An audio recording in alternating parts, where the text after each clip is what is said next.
کیا مثال آپ سننا چاہتے ہیں؟ ایک شخص تھے،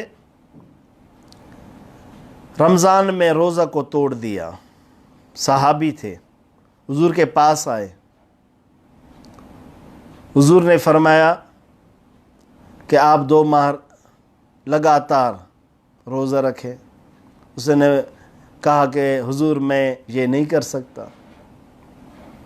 جب ایک کو میں نے توڑ دیا تو 2 ماہ برابر کیسے روزہ رکھ سکتا ہوں؟ حضور نے فرمایا پھر ایک غلام آزاد کریں۔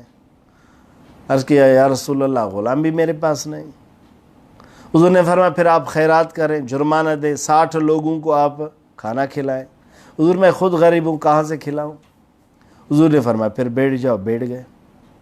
ایک شخص تھا، اس کے سر پہ ایک کھاری تھا بڑا، اس کے اندر کھجور تھے، وہ لے کر آیا حضور کے بارگاہ میں۔ حضور نے فرمایا آپ یہ لے لو اور ان کو جا کر خیرات کرو۔ اس نے عرض کیا کہ حضور میں خود غریب ہوں، کسی اور کو کیوں دوں؟ آپ اجازت میں خود اپنے بچوں کو کھلاؤں۔ حضور نے فرمایا ٹھیک ہے کھلاؤ۔ کیا شریعت کا یہی حکم ہے؟